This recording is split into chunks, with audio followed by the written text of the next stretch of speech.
कर्ण कुंती भोज की कन्या कुंती से कौमार्यावस्था में पैदा हुआ पुत्र था। एक बार कुंती को कौमार्यावस्था में मुनि दुर्वासा में उसके अतिथि सत्कार से प्रसन्न होकर एक मंत्र सिखाया, जिसके बल से किसी भी देवता का आवाहन किया जा सकता था। कुंती ने इस मंत्र का प्रभाव देखने के लिए कौतूहलवश सूर्यदेव का आवाहन किया। सूर्यदेव की कृपा के फलस्वरूप कुंती के गर्भ से एक ऐसे पुत्र का जन्म हुआ जिसने कवच कुंडल पहन रखे थे। कुंती ने लोकलाज और माता पिता के भय से उस शिशु को एक पेटिका में रखकर नदी में बहा दिया।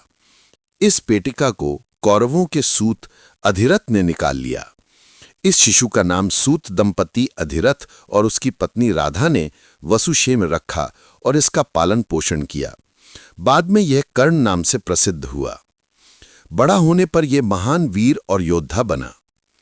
कर्ण कुंती की इच्छानुसार जन्म से ही सूर्यदेव द्वारा दिए गए कवच कुंडल धारण किए हुए पैदा हुआ था। ये कुंडल सूर्य की माता अदिति ने उसे दिए थे। इनके धारण करने के कारण कर्ण अविजित था, उसे कोई मार नहीं सकता था। तब इंद्र अपने पुत्र अर्जुन की सहायता करने के उद्देश्य से ब्राह्मण का वेश धारण कर कर्ण से इन कवच कुंडलों को दान में मांगने के लिए गए।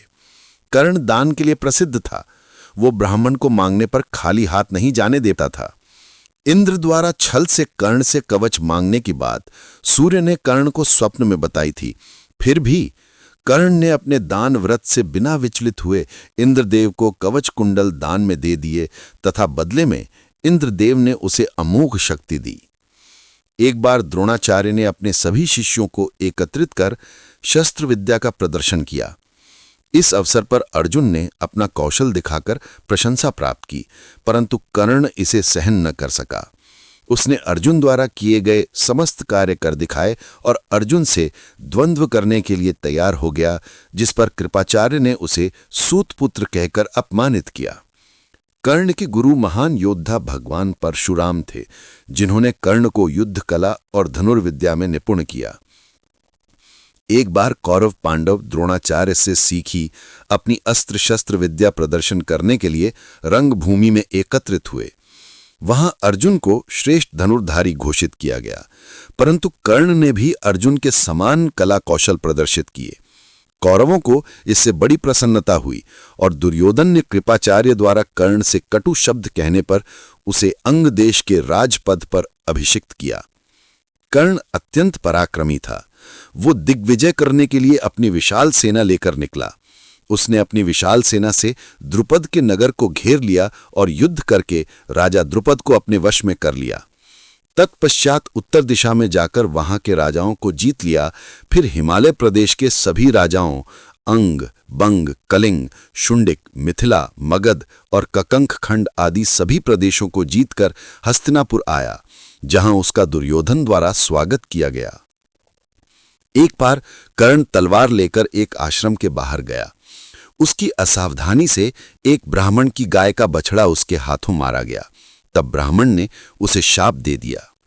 महाभारत युद्ध में कर्ण के भाग लेने से पूर्व कुंती कर्ण के पास गई, उसे ये बताने कि वो भी पांडवों का भाई है, वो पांडवों के विरुद्ध युद्ध न करे। कर्ण ने उसकी इस याचना को अस्वीकार कर दिया और ये वचन दिया कि वह अर्जुन के अतिरिक्त अन्य किसी पांडव को नहीं मारेगा। महाभारत युद्ध के द्रोणाचार्य के मारे जाने के बाद 16वें दिन कर्ण कौरव सेना का सेनापति बना। युद्ध के 17वें दिन अर्जुन से युद्ध करते हुए शापवश उसके रथ का पहिया जमीन में धंस गया। कर्ण उस पहिए को निकालने में लगा कि श्रीकृष्ण की प्रेरणा से अर्जुन ने उसे मार दिया। महाभारत युद्ध के पश्चात जब वीरों के लिए जलांजलि दी जा रही थी, तब कुंती ने युधिष्ठिर को कर्ण के संबंध में जानकारी देकर अपने बड़े भाई के रूप में प्रेत कृत्य करने को कहा। युधिष्ठिर ने कर्ण की स्त्रियों को परिवार सहित बुलवाकर सबके साथ रहकर कर्ण के प्रेत कृत्य पूर्ण किए। हमारे इस चलचित्र को देखने के लिए आप सभी का हृदय से बहुत बहुत धन्यवाद। कृपया आगे भी हमारे चैनल से जुड़े रहें। श्री राम जय जय राम।